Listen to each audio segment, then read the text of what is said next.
You can have your eyes open or close.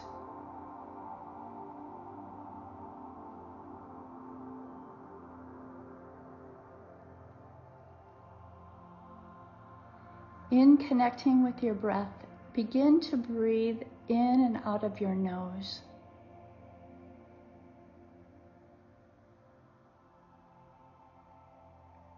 And notice the quality of your breath moving in and out of your nose.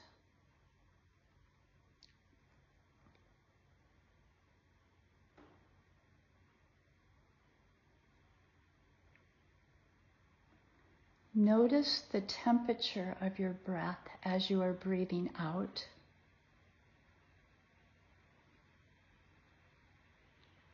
Possibly a cool inhalation, breathing in.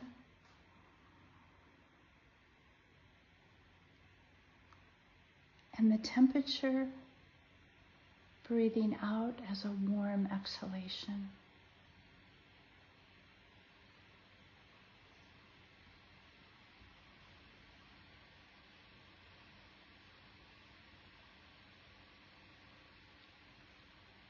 I invite you to notice all the places in your body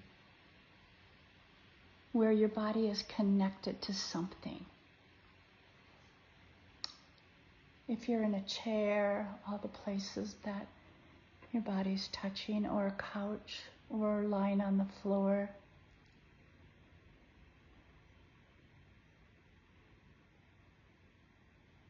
What's the temperature of that surface that you are touching?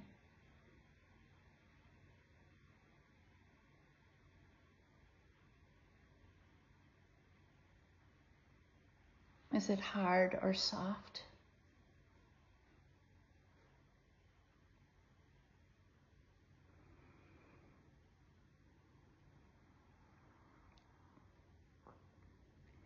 Now I invite you to bring your awareness to your toes. And gently move your toes.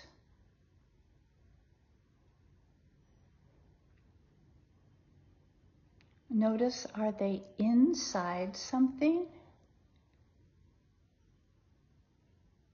Inside a shoe or a sock, or are they outside?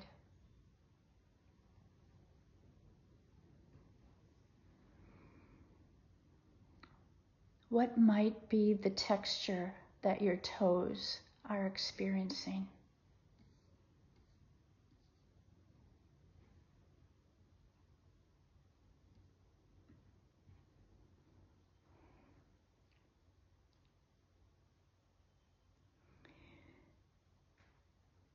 Bring your awareness to your fingers now.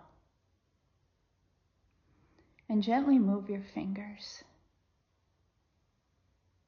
You might stretch them out wide, separating all fingers. And now let them gently curl in.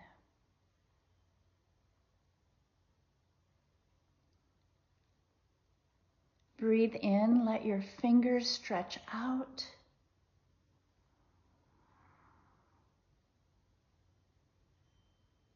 Breathe out, let your fingers curl in and relax.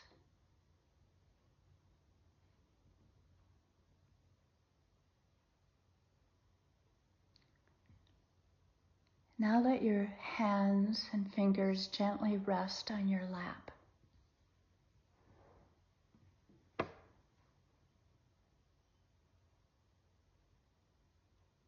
I invite you to bring awareness to the back of your eyes and notice, what's it like from the back of your eyes?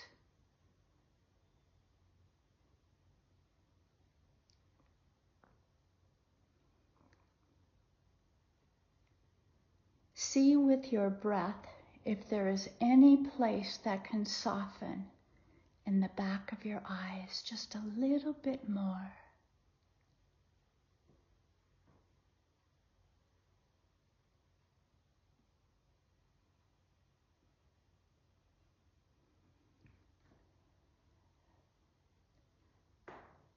Now bring your awareness to your jaw.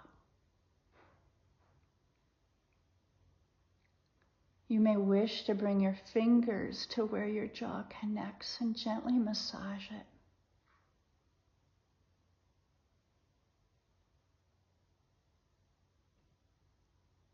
Notice what that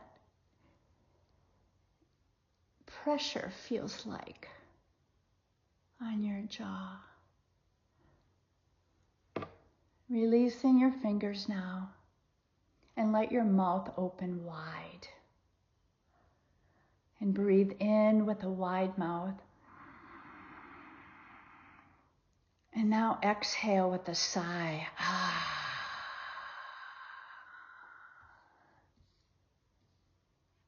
Let's do that a couple more times. Breathing in and sigh out.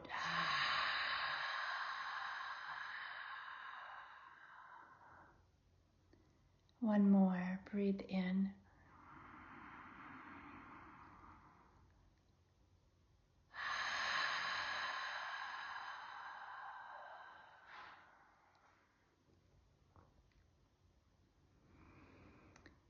Before I close this little mindful practice, I invite you to notice how would you like to feel at the end of class tonight?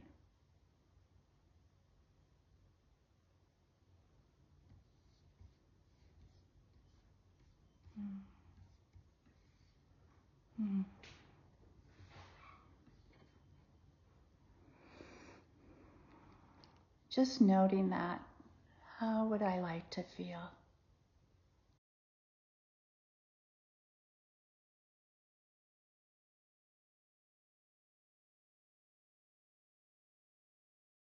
Each aspect of a mindfulness is bringing our awareness to something.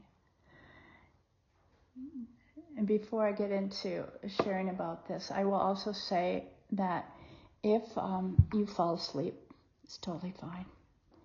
I remember the first several times that I was learning mindfulness or doing meditation, I would literally fall asleep. And that's the body relaxing. And as parents, I remember, it doesn't go away, that memory that you are just on 24/7. And often we don't get the sleep or our individual needs met to the full capacity of what we need. So if you fall asleep during this class, totally fine. In fact, I'll take it as a compliment if you do that. So when we are aware of what's happening and our attention, we can balance, I'm looking at the screen, we can balance our attention to create deeper connections with our kids. That's the main reason that we are doing this, to create deeper connections. And would you go to the next slide, please? Awareness. I could ask you to rate yourself. How aware do you think you are? And you can do that silently. You don't have to show me. But for many years, my self-reflection is that I wasn't aware. And I couldn't attend to especially mindfulness or meditation because my mind would popcorn in 1,000 directions. And it still does. But what's different is that I've learned to track the awareness and the attention of where it goes without judgment. And that's an incredible skill and gift for us as a parent. I'm going to speak for all of you, is that we all judge ourselves. All humans judge themselves. But I think as parents, we hold up the litmus test. Am I doing this right? Or did we get or understand what our child needs? And without that training, without the skill of non-judgment, we tend to take on that valuing. Am I doing it right? So awareness is the first quality that I bring to a mindfulness practice is what's happening on the inside and what's happening on the outside.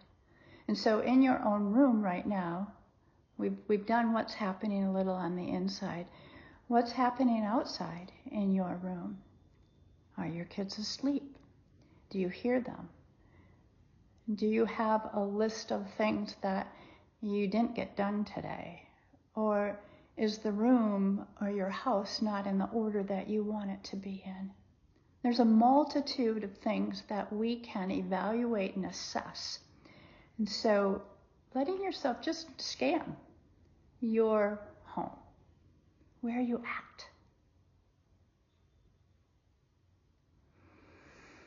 This awareness and attention helps us to notice where we're at, how we're showing up as a parent, and also to pay attention to where's our child at?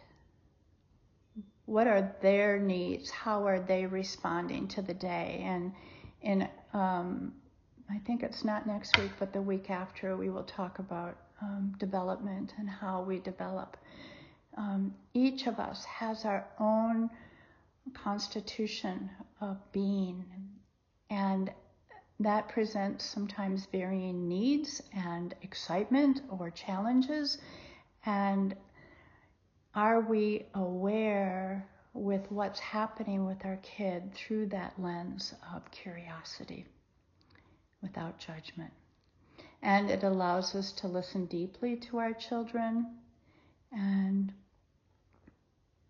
turning into our own emotions, thoughts, and triggers of what happens. So this is the gift of awareness and attention for mindful parenting. And for mindfulness, this practice of turning, here's a very quick one that all of you who practice mindfulness know, that taking a deep breath, we can do that right now, and exhaling completely stops for a brief moment the mind. And it also activates our vagus nerve and our neurological system to bring us back to center. Okay, next one, Em. And then there's balance and breath. The two B's for the balance is, am I honoring my own needs alongside of my child?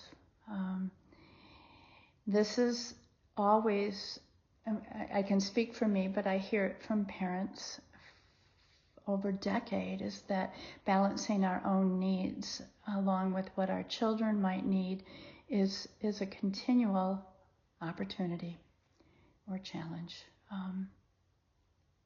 And then life is happening. So I'm going to give note to the level of stress that is in our world right now, not having predictability, having agitation, in increased social media and our access to information, and changing cultures that we have been in this period of time. I could do a little check-in, all of you, just like, is anybody else feeling a little stressed with what's happening in the world?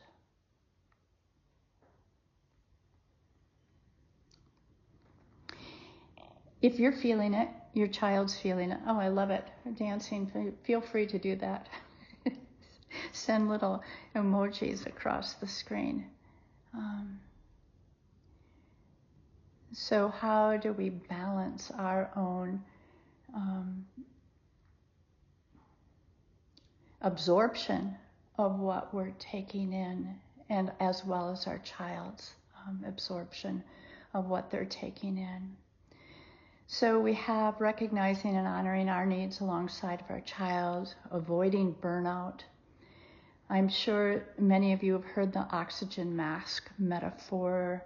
If you're in an airplane and you're flying, the attendants will say, in need of an oxygen mask, it will lower itself. Put it on first, and then put it on people children or adults that you are traveling with. That was a hard one for me to learn to put on my own oxygen mask.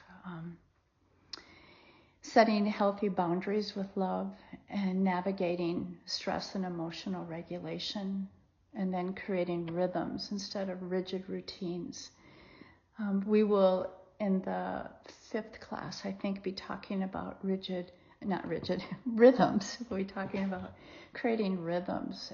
But the balance in this ABC talks about how are we in rhythm.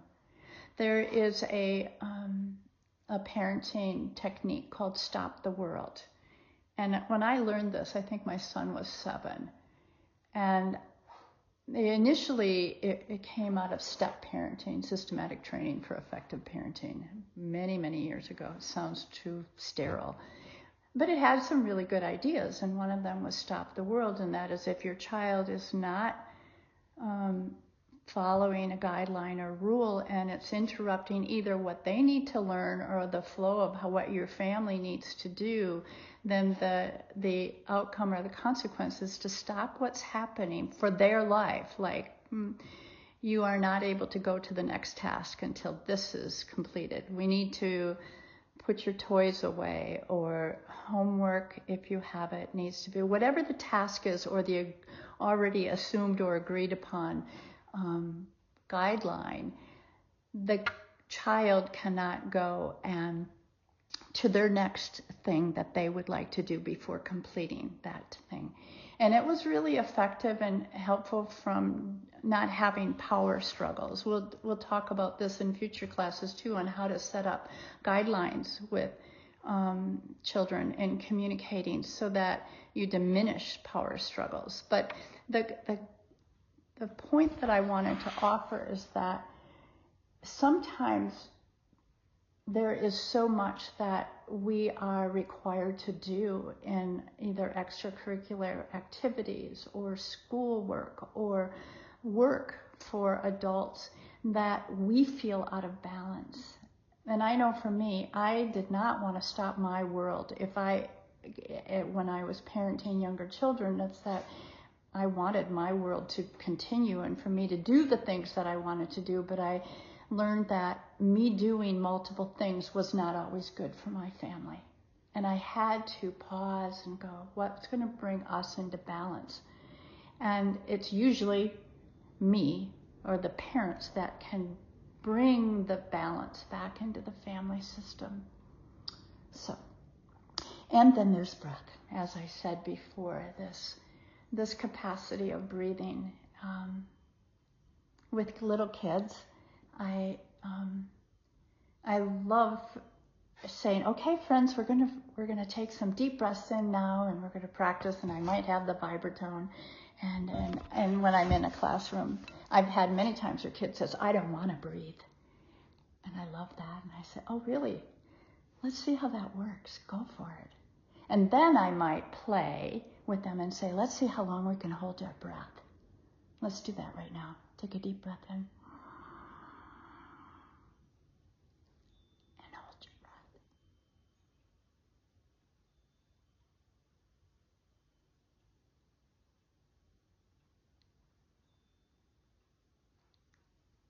We have some, I'm trying to talk and breathe at the same time, or hold my breath, I can't do it.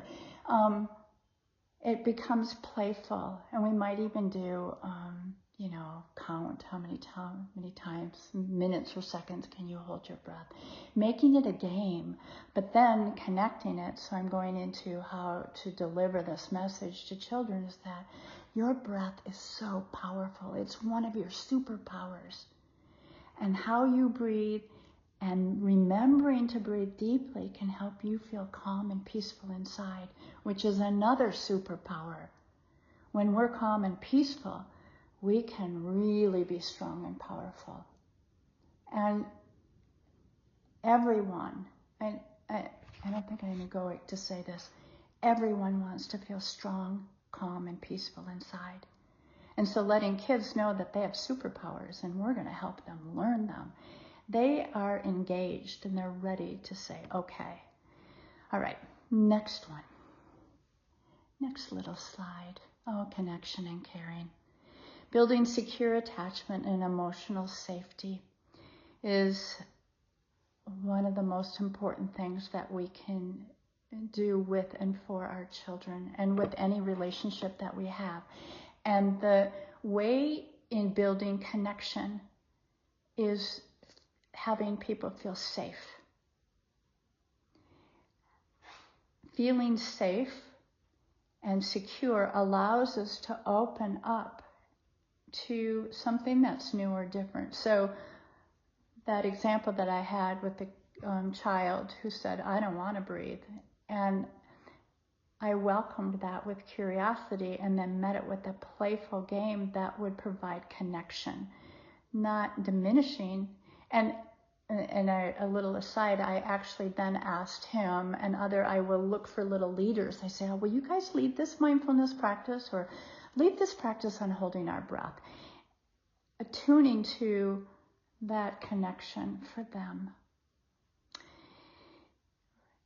When we attune to our child's cues and needs and other humans that we live with, to their cues and needs, what their feelings might be, and then repairing after a disconnection or conflict, and encouraging open and respectful communication, and then modeling empathy and vulnerability.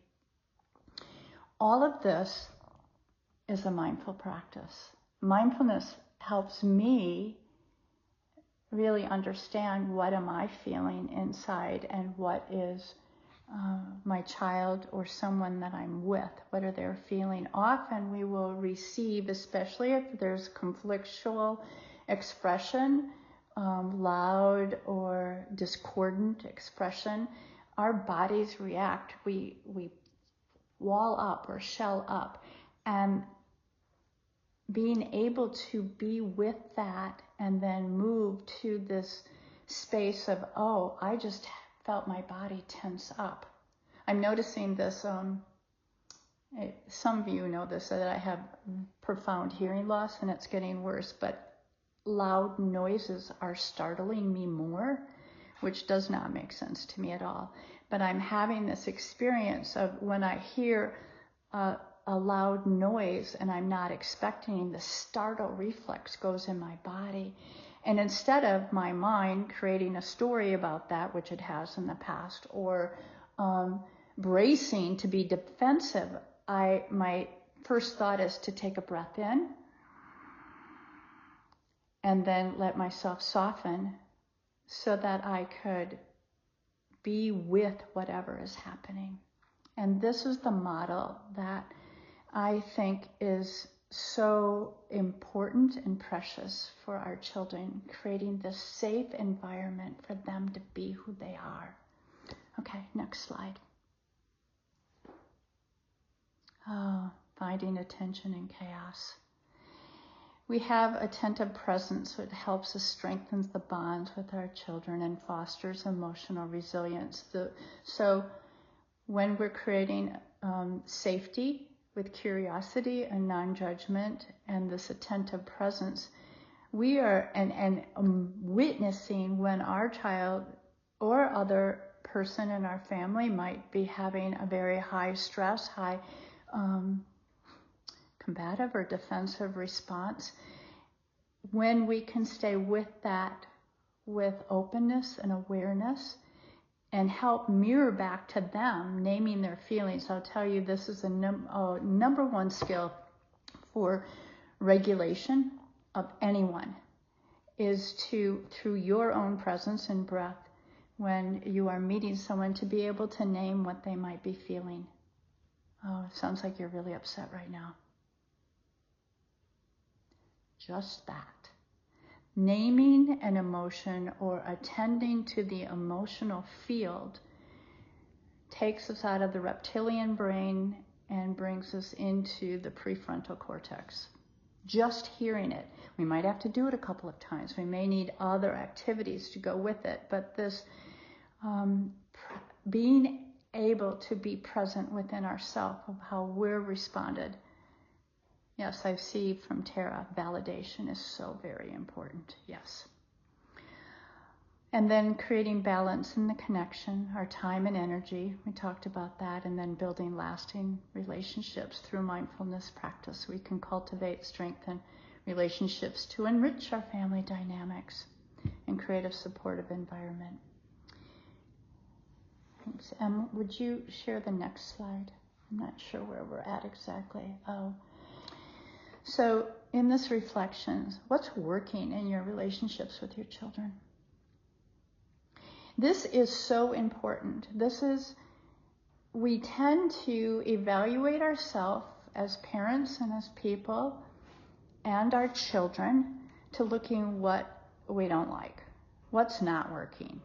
But I recommend starting with what is working. What do you feel grateful for about your relationship? And if you're in a high stress moment in your life, I invite you, your personal homework from me is after this call is to write 10 things that you're grateful about yourself as a parent, that you showed up. Maybe 5, as many as possible. But being able to provide yourself with a positive reflection opens to be able to then look at what's working in your relationships with your children. Another thing I will say is that your children may not like everything you do or say at all, but you are their number one person. You and the other parent, whoever that is, you're always going to be their number one for them, which is so important. When I realized that, it felt like, oh boy, that's a big responsibility. But then I thought, I can focus on what's really, really beautiful in my children and in the kind of relationship that we have together. It also is important to look at, what do we want to change? What would you like to be different? And this question is a really, it's a good litmus test for me, is when do I feel most connected with my child? And this works for me with adult children.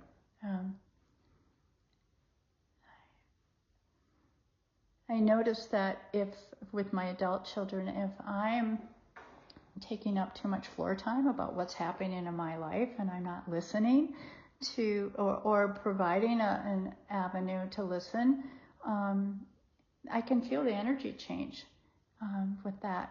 Or if I am quick to give advice or an opinion, that also changes the mood or the connection that I have. We will talk more about that specifically when we talk about our session on communication. But as a point of reference, when do I feel most connected to my child? And then when do you feel most connected to yourself? I love the little bouncing dots. Thanks, Emily. And the last thing that we'll be talking about through the whole course is observing your child. How do they move, think, and be in the world? What do they do to naturally nourish themselves and self-soothe? This is important because I found, especially for the first child where I didn't have a lot of experience. I worked with kids a lot, but when it's your own kid, it's different. And I didn't look for what were the ways that I didn't, with my son, I wasn't reading his behavior as ways to soothe himself.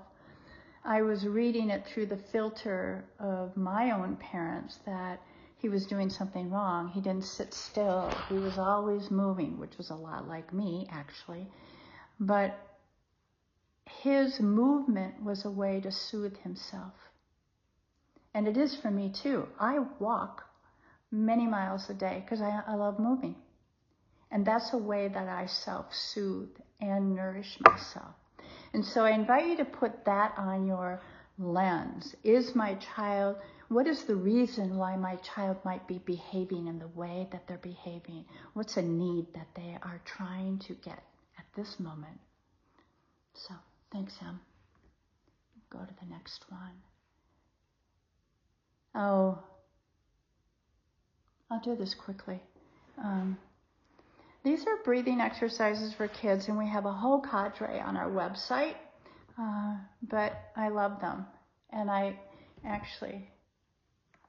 my daughter has been having migraines the last couple of years, and I've spent some time going with her because it's amped up anxiety for her. And so even though these are exercises for children, I do them with her. So you can cross your hands. I hook my thumbs together and just gently tap your chest and breathe in and breathe out.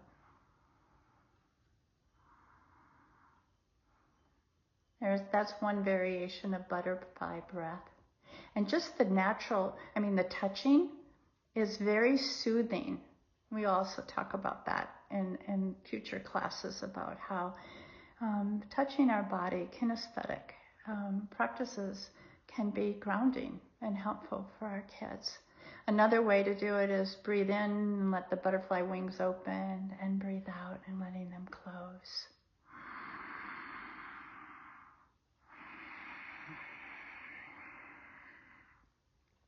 And then the next one is the candle breath. Smell the flower, and little fingers to themselves up by your nose, smelling the flower. Blow the candle out. And I like to add singing anytime that I can. Smell the flower, blow the candle out. Smell the flower, blow the candle out. Now this one, the why breath. I don't know why. I just learned this week. And I saw a kid doing this, and I thought, oh, this is really cool. I'm going to do two things with this one. Put your hand over your ears and breathe in and breathe out. Notice how the sound changes. Breathe in and breathe out. And now we're going to do this next one, the humming. We're going to do it again next week, but I'm going to have us do it now just for a little diversity. And breathe in, and when you breathe out, hum.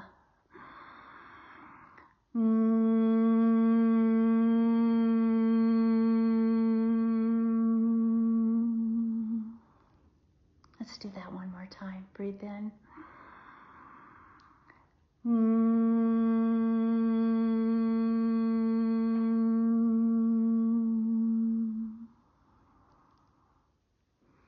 We could spend more minutes talking about each one of these techniques, but I'm going to go on to the last one, balloon breath.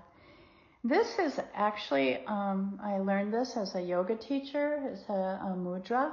I'll also talk about mudras or hand shapes, and it's the world.